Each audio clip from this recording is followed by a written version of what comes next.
ओम नमः श्री महावीराय नमः। श्री द्वादशांग श्रुत देव्यै नमः। आचार्य श्री आदि सागर महावीर कीर्ति सन्मति सागर गुरुभ्यो नमो नमः। परमपैवड्डमदिं परमेट्टीनं करोमि नवकारं सगपरसिद्धिनिमित्तं कल्याणालोयणावोच्छे।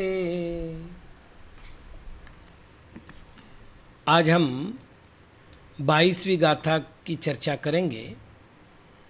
बंबारंभ परिग्रह सावज्जा बहुपमाद दोषेण जीवा विराहिदा खलु मिच्छामि दुक्कडं हुज्ज।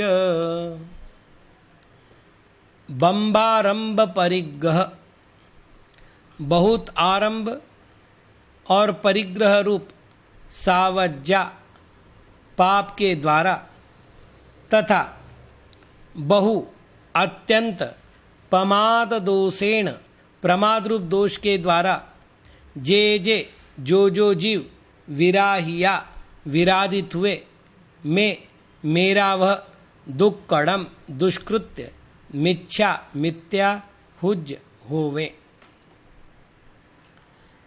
आज दो दोषों की हम चर्चा कर रहे हैं। तत्वार्थ सूत्र में एक सूत्र आया है, बव्वारंभ परिग्रहत्वम नारकस्यायुषः। बहुत आरंभ और बहुत परिग्रह नरक आयु के आश्रव का प्रत्यय होता है। मेरे द्वारा बहुपमाद दोषेण अत्यंत प्रमाद के दोष से बव्वारंभ परिग्रह सावज्जा बहुत आरंभ और बहुत परिग्रह रूप सावध्य अर्थात पाप कर्म हुआ हो। पहला शब्द है बहुत आरंभ। आरंभ कहते हैं हिंसा को उत्पन्न करने वाले कार्य जिनके द्वारा षटकायिक हिंसा होती है, उन कार्यों को आरंभ कहते हैं। आरंभ के सामान्य रूप से 6 भेद हैं। असी, मशी, कृषि, सेवा, शिल्प और वाणिज्य। असी का अर्थ है तलवार। तलवार का अर्थ तलवार न लेकर शस्त्र लेना चाहिए, अर्थात क्षत्रिय धर्म। शस्त्र लेकर के जो भी कार्य होता है उसे आरंभ कार्य कहेंगे, असी आरंभ। मशी अर्थात लेखनी, लेखनी के द्वारा जो भी कार्य उसे कहते हैं मशी कार्य। कृषि अर्थात खेती, खेती करने में जो भी कुछ क्रिया करनी पड़ती है वो होगा कृषि संबंधित आरंभ। सेवा अर्थात दास्ता, नौकरी। शिल्प अर्थात कलाएं, विविध कलाएं। सामान्य रूप से शिल्प कला कही जाती है पत्थरों को उकेरने की कला, किंतु यहाँ शिल्प से संपूर्ण कलाओं को लेना चाहिए। और अंत में वाणिज्य अर्थात व्यापार। इन क्रियाओं को करते समय षटकायिक जीवों की हिंसा होती है।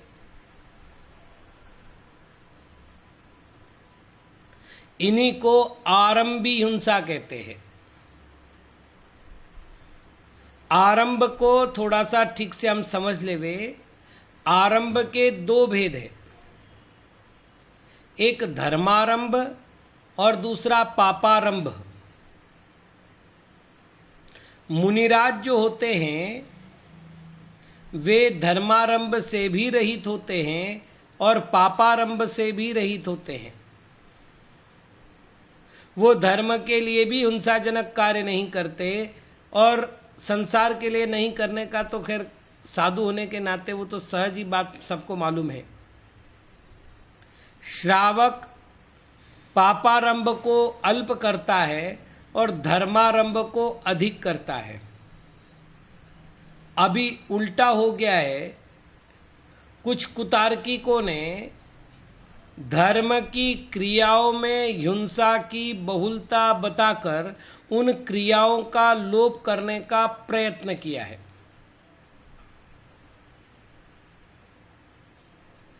परसों मेरे पास एक प्रश्न आया कि दीपक जलाया जाता है, उस दीपक में अग्नि का एक जीव उत्पन्न होते हैं, उस दीपक से कई त्रस्त जीवों की हत्या होती है, तो क्या आरती करना उचित है क्या? एक बात समझ नहीं आई कि सारी बुद्धि केवल प्राचीन परंपरागत चलती आई व्यवस्थाओं का खंडन करने के लिए ही क्यों चल रही है? जब आपके ही मंदिर में रात्रि में हैलोजन लगा करके बड़े बड़े कार्यक्रम हो रहे हैं, तब तो आपने ये प्रश्न नहीं किए। जो कार्य दिन में हो सकते थे, उन कार्यों को भी आप रात में करने के लिए तरह तरह की व्यवस्था लगा रहे, उसमें तो आपने कभी प्रश्न नहीं किया। और मंदिर में एक आरती का प्रसंग आया तो आपने तत्काल प्रश्न कर दिया।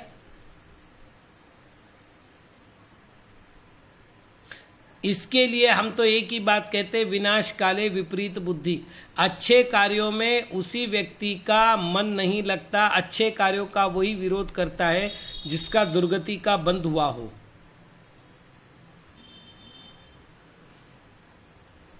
अब मैं आपसे छोटी सी बात पूछूं कि आरती शब्द का अर्थ क्या है? वर्तमान के विद्वान आरती शब्द का अर्थ कर रहे कहूँ आरती भारती अल्प सुगुण विस्तार, और वहां आरती का अर्थ कर रहे गुणानुवाद। भाई, किसी शब्द का अर्थ करने के लिए किसी पंडित की एक लाइन पकड़ ली और उसको सिद्धांत बना दिया। क्या आपने शब्दकोश को देखा? पहला नियम, शब्दों का निर्माण व्याकरण पद्धति से होता है, और जिनका निर्माण व्याकरण पद्धति से हुआ है उनका अर्थ व्याकरण सम्मत होना चाहिए। यदि कल मैं कहूं दूध का अर्थ पानी होता है, क्योंकि क्षीर का अर्थ पानी भी होता है, तो कल आप ये प्रमाण मत दे देना कि सुविधि सागर महाराज ने क्षीर का अर्थ दूध था, वैसे दूध का अर्थ भी पानी कर दिया, क्योंकि क्षीर का पर्यायवाची पानी भी है और इसलिए पानी का प्रयोग करना चाहिए। तो भाई, सुविधि सागर उसमें प्रमाण कैसे हुए? क्षीर शब्द का जो व्याकरणिक अर्थ निकलेगा, उस व्याकरणिक अर्थ के आधार पर शब्दकोश को देख लो। उसका धातु क्या है, उसमें प्रत्यय क्या है, उसके रूप कैसे चलते हैं, उसके लौकिक अर्थ क्या है, अलौकिक अर्थ क्या है, और तब जाकर के आरती शब्द का अर्थ करने में हमें सुविधा होगी। आप स्वयं बताइए कि आरती शब्द का अर्थ आपने क्या सोचा? शब्दकोश के अनुसार जलते हुए दीपक को किसी आराध्य देवता के सामने घुमाने को आरती कहा है। आरती शब्द का यही अर्थ है। अब कोई उठा करके कहे कि आरती शब्द का अर्थ गुणस्तुति होती है, तो आप मुझे गुणस्तुति और आरती का जो संबंध है थोड़ा सिद्ध कर पाएंगे कि केवल आपने कह दिया और हमने मान लिया? तब तो फिर किसी भी शब्द का अर्थ कुछ भी हो सकता है।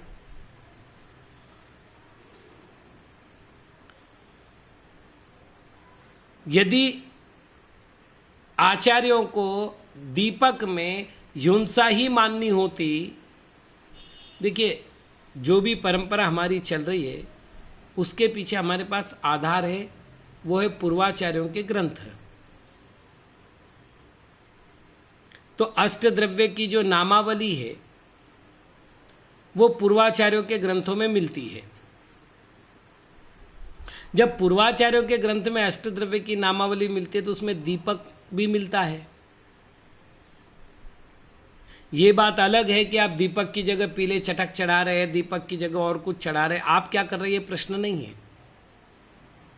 क्या आचार्यों ने दीपक के स्थान पर पीला चटक चढ़ाना चाहिए ऐसा कहीं प्रकरण लिखा है? दीपक जलाने में हिंसा होती है ऐसा कहीं प्रकरण लिखा है? बहुत बड़ी बात बता रहा हूं।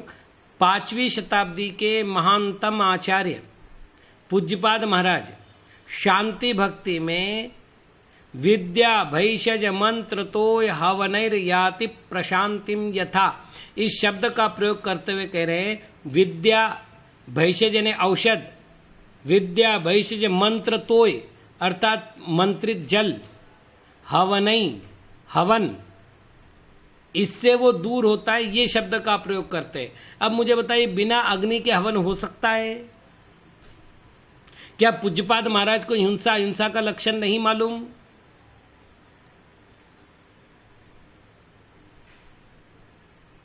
अच्छा इतना ही नहीं, हवन शब्द का होम शब्द का प्रयोग आचार्य पूज्यपाद महाराज ने इतना स्वतंत्र रूप से किया है कि जब आचार्य की बात चल रही है, आचार्य भगवान की स्तुति कर रही है, तो उपमा अलंकार में भी वो हवन शब्द का प्रयोग करते हैं। ये नित्यम व्रत मंत्र होम निरता ध्यानाग्निहोत्राकुला षटकर्मा भिरतास्तपो दंदना साधु क्रिया साधव, होम निरता कह रहे हैं आचार्य के लिए। तो यहां जो होम शब्द की उपमा दी गई, क्या अयोग्य वस्तु की उपमा क्या योग्य के लिए दी जा सकती है? थोड़ा विचार करिए। आपके पिताजी रात्रि को जगते हैं और सभी की देखभाल करते हैं। मेरे बात का अन्यथा अर्थ मत लेना, मैं कोई गाली नहीं दे रहा हूं। मैं कहूं कि आपके पिताजी कुत्ते की तरह रात को जग करके सबकी रक्षा करते हैं, तो क्या ये कुत्ते की तरह बोलना सही उपमान है? नहीं महाराज, कुत्ते की तरह मत बोलो, वो हमारे पिताजी है। क्या बात हुई? बोले हीन उपमान है। तो ऐसी उपमा का चयन पूज्य पुरुषों के लिए नहीं किया जाता जिसको हमने पाप माना है, जिसको हमने अशुभ माना है। मेरे पिताजी सुबह से शाम तक खूब मेहनत करते हैं, भार ढोते, मैं नहीं कहूंगा गधे की तरह वो भार ढोते हैं, क्योंकि वहां जो गधा है वो हीन उपमान है और मेरे पिताजी जो है वो आदर्श है, पूज्य है। तो यदि होम हमारे यहां अपवित्र माना होता, हिंसा का कारण माना होता, पाप का कारण माना होता, तो क्या आचार्य परमेष्ठी की स्तुति करने के लिए होम शब्द का प्रयोग करते? मतलब उपमा अलंकार में भी उपमाएं गलत नहीं दी जाती। तो धर्मारंभ अलग है। अब मैं आपको बिल्कुल अलग ढंग से समझाता हूं। आचार्यों ने यह लिखा है, जैसे पद्मनंदी आचार्य ने पद्मनंदी पंचविंशतिका में कि तिल के बराबर मंदिर और जौ के बराबर मंदिर और तिल के बराबर मूर्ति, इसको भी जो बनाता है वो शीघ्र मोक्ष जाता है। अब मैं आपसे एक छोटा सा प्रश्न करूं। एक भक्त आकर के मुझसे कहता है कि मुझे मंदिर बनाना है, मूर्ति बनाए। अब छोटे बड़े की बात मैं नहीं कर रहा हूं। अब प्रश्न है मंदिर बनाने की व्यवस्था कैसे होगी? या तो लकड़ी से बनाएगा, या वो पत्थर से बनाएगा, वो ईंट सीमेंट गारा आदि से बनाएगा। अभी छोटे बड़े की बात नहीं कर रहा हूं। जिससे भी बनाएगा, मान लो लकड़ी से बनाएगा तो वनस्पति का एक जीव की हिंसा करेगा आपके हिसाब से। हाँ, यदि वो पत्थर से बनाएगा तो पत्थर तो खदान से लाया जाता है और खदान का जो पत्थर है वो पृथ्वी का ही है। यदि सोने चांदी से बनाएगा तो खदान से लाएगा, सोना चांदी पृथ्वी का ही है। अब सोना चांदी उपलक्षण है, सारे धातु ले लेना, ये सब पृथ्वी का ही है। यही स्थिति मूर्ति की हो गई। तो अब मैं कहूं हे मंदिर मत बनाना, हिंसा होती है, हिंसा से नरक जाना पड़ता है, पाप लगता है, तुम मंदिर मत बनाना। आचार्य तो कहते हैं कि उस मंदिर को बनाने वाला मोक्ष जाता है। अब आचार्य की माने कि आपकी माने? तो कहेंगे कि धर्मारंभ अलग है, पापारंभ अलग है। श्रावक आरंभ से रहित नहीं हो सकता। 7वीं प्रतिमाधारी तक का श्रावक आरंभ करता है, 8वीं प्रतिमा में जाकर आरंभ का त्याग करता है। तो 7वीं प्रतिमाधारी तक का श्रावक जब आरंभ कर रहा है तो वो पापारंभ को कम करने के लिए धर्मारंभ को अधिक बढ़ाता है। इसलिए धर्मारंभ में होने वाली हिंसा को यहां पर हिंसा शब्द से नहीं कहा गया। एक बात फिर ध्यान रख लेना, कोई भी व्यक्ति चौका लगाता है तो षटकाई की जीव की हिंसा हुए बिना चौका नहीं होता, नहीं होता, नहीं होता। लेकिन किसी भी आचार्य ने यह नहीं लिखा कि चौका लगाने से हिंसा होती है, पाप होता है। रथ यात्रा निकालने से षटकाई जीव की हिंसा होती है। बड़े बड़े रथ निकालने के आदेश आगम में मिले। पंच कल्याणक के लिए तो रथ यात्रा का स्वतंत्र प्रावधान है। तो क्या आचार्य कह रहे आप हिंसा करो? क्या आचार्य कह रहे हिंसा से मोक्ष होगा? क्योंकि ये तो लिखा है रथ यात्रा धर्म की प्रभावना है, और धर्म की प्रभावना करने वाले के सम्यक दर्शन की विशुद्धि होती है, और सम्यक दर्शन की विशुद्धि वाले की ज्ञान चारित्र की प्राप्ति होती है, और रत्नत्रय के धारक को निर्वाण होता है।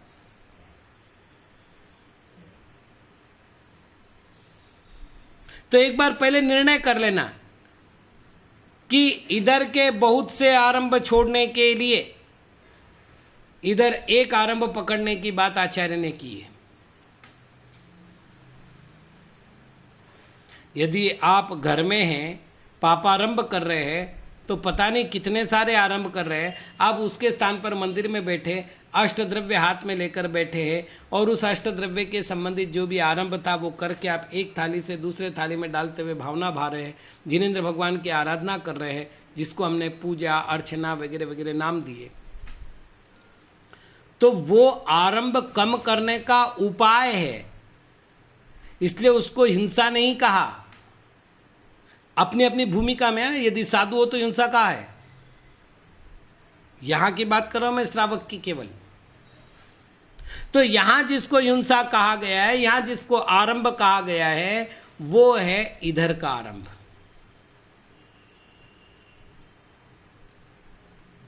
अब इधर भी कुछ विशेषताएं हैं।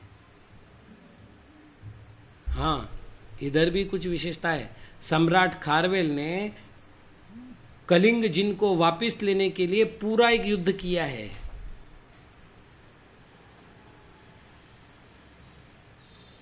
मुनिराज को बचाने के लिए एक सुअर ने शेर के साथ युद्ध किया और दोनों मरे हैं। और आचार्य, अब देखना, आपको मैं बहुत अच्छा प्रश्न कर रहा हूं। दोनों तरफ पंचेंद्रिय जीव मरे। शेर ने सुअर को मारा, पंचेंद्रिय जीव मारा। सुअर ने शेर को मारा, पंचेंद्रिय जीव मारा। सुअर मतलब जंगली सुअर, ये देशी नहीं। अब दोनों ने हिंसा की। आचार्य महाराज कह रहे हैं कि शेर नरक गया और सुअर स्वर्ग गया। तो पाप करने से कोई स्वर्ग जाता है? पंचेंद्रिय जीव मारा उसने, तो क्या वो पाप नहीं था? क्या था? मुनि को बचाने का काम था। मुझे शेर को मारना ये भाव ही नहीं उसके, मुझे शेर से मेरे मुनिराज को बचाना ये भाव है बस। तो वो क्रिया धर्म क्रिया हो गई, सीधी बात।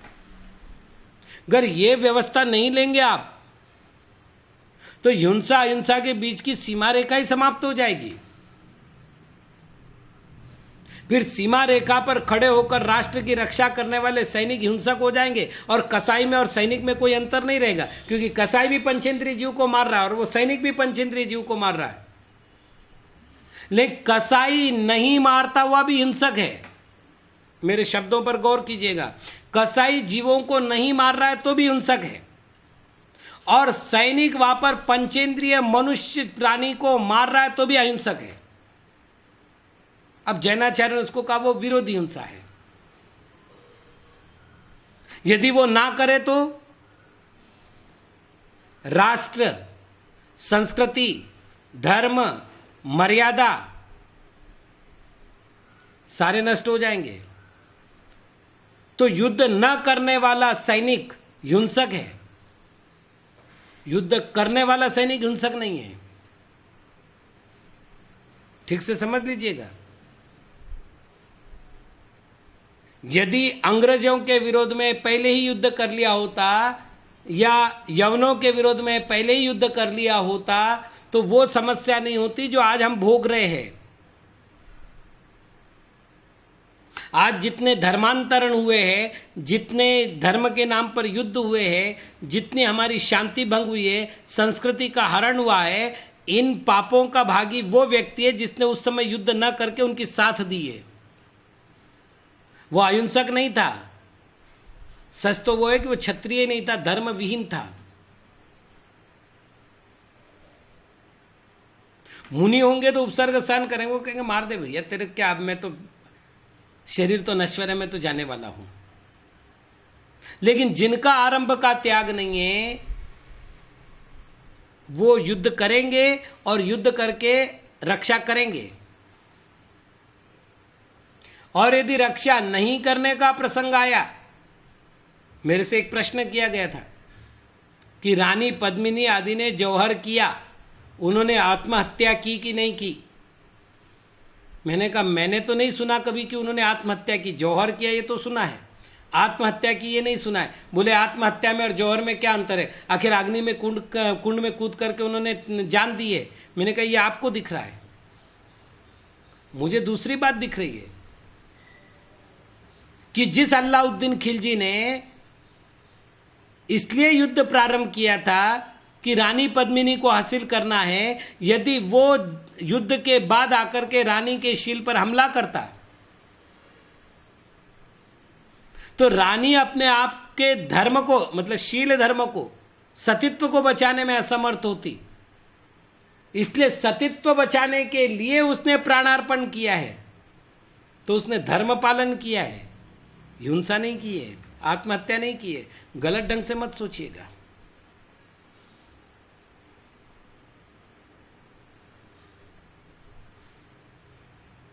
और उपाय हो सकते थे कि नहीं?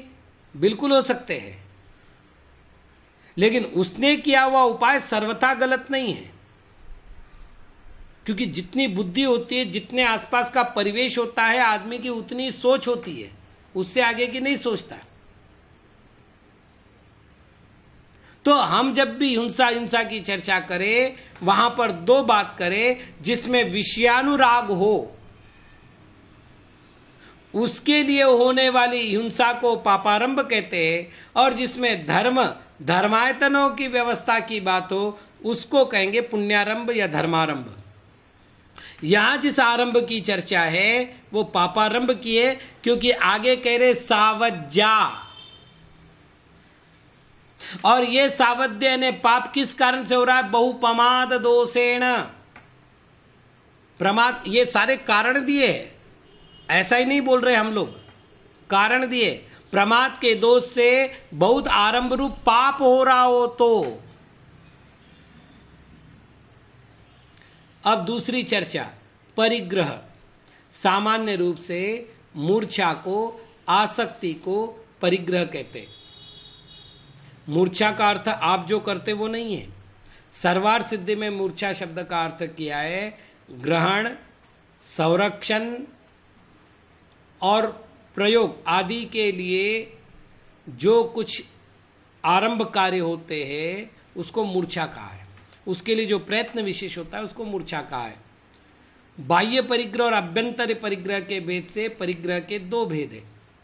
बाह्य परिग्रह 10 प्रकार का है। क्षेत्र, वास्तु, हिरण्य, सुवर्ण, धन, धान्य, दासी, दास, कुप्य और भांड। आभ्यंतर परिग्रह 14 प्रकार का है।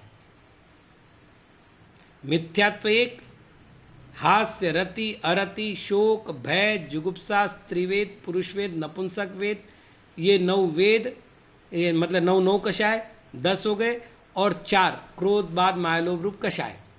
कुल 14 परिग्रह होते हैं। इसमें से अंतरंग में मिथ्यात्व नाम का परिग्रह और बहिरंग में जितनी हमारी सामर्थ्य है, ये मैं गृहस्थावस्था की अपेक्षा बात कर रहा हूँ, जितनी सामर्थ्य है उतनी परिग्रह का त्याग करके शेष की मर्यादा कर ली जाती है। इसको परिग्रह त्याग अनुव्रत कहते हैं, इच्छा परिमाण अनुव्रत कहते हैं, परिग्रह परिमाण अनुव्रत कहते हैं। मूलाचार के अनुसार परिग्रह के 3 भेद है, सचित्त परिग्रह, अचित्त परिग्रह और मिश्र परिग्रह। जैसे दासी, दास आदि सचित्त परिग्रह है। सोना, चांदी, घर आदि अचित्त परिग्रह है। और सोना चांदी पहनी हुई दासी, दास अथवा धर्म पत्नी, ये सब मिश्र परिग्रह है, ये गृहस्थ की अपेक्षा। साधु की अपेक्षा बात करेंगे तो ब्रह्मचारी सचित्त परिग्रह, पिंची, कमंडल आदि अचित्त परिग्रह और पिंची कमंडल सहित साधु मिश्र परिग्रह है। तो कुल मिलाकर के ये जो 24 प्रकार का परिग्रह है, इसमें से गृहस्थ मिथ्यात्व का परित्याग करता है, सम्यक श्रद्धा को धारण करता है, और सम्यक श्रद्धा धारण करने के बाद जितनी आवश्यक वस्तुएं हैं जिससे उसका घर चल सकता है, परिवार चल सकता है, जीवन चल सकता है, उतनी वस्तु की वो मर्यादा कर लेता है और शेष का त्याग करता है। परिग्रह का परिमाण करने से कई सारे लाभ हैं। सबसे पहले आरंभ कम होता है, क्योंकि जितनी वस्तु होगी उसकी रख रखाव करनी पड़ेगी, रख रखाव के लिए उतना आरंभ करना पड़ेगा। दूसरा, अभी लोग मेरे पास आते हैं और पूछते हैं, महाराज देखिए हमारे पापा तो बहुत कम कमाते थे, लेकिन उनकी महीने भर में बहुत अच्छी जीवनचर्या चलती थी। हमारे यहाँ तो 1 तारीख को कमाते 10 तारीख तक तो पूरा जेब खाली हो जाता है। इतना कमा रहे महाराज फिर भी नहीं बचता, कुछ उपाय बताइए। मैंने कहा उपाय ये कि आप परिग्रह प्रमाण कर लीजिए। अनावश्यक वस्तुएं खरीदते जा रहे, अनावश्यक वस्तुएं मतलब ऐसे लोभ दिया जाता है, देखो 100 रुपये महीना देना है तुमको, किस्त से लो आराम से। अब किस्त कितनी भरनी है, तब तक जो 100 रुपये जाएंगे, आपको लग रहा है मुझे 100 रुपये तो भरना है, ऐसे 10 जगह से आपने सामान ले लिया। तो परिग्रह परिमाण आपको वस्तु के आसक्ति से रोकता है और उससे आपकी आर्थिक सुदृढ़ता होती है। परिग्रह परिमाण से तीसरा सबसे अच्छा फायदा है कि आपका समय बचता है। कि परिग्रह है तो परिग्रह एकत्र करने के लिए धन चाहिए, धन के लिए आपको उतना परिश्रम चाहिए, और जब उतना परिश्रम के लिए आप जाते हैं तो आपके परिवार के लिए आप समय नहीं दे पाते और परिवार का बिखराव हो रहा है। इस युग की सबसे बड़ी त्रासदी ये है। परिग्रह परिमाण आपको परिग्रह से बचा करके परिवार से जोड़ती है, और जब आप परिवार से जुड़ते हैं तो परिवार आपके मनोमस्तिष्क को स्वच्छ रखता है, जिससे आत्महत्या के भाव नहीं जगते। संकट काल में मन खचित नहीं होता। तो ये सारे फायदे हैं, लेकिन फिर भी अज्ञानतावश प्रमादवश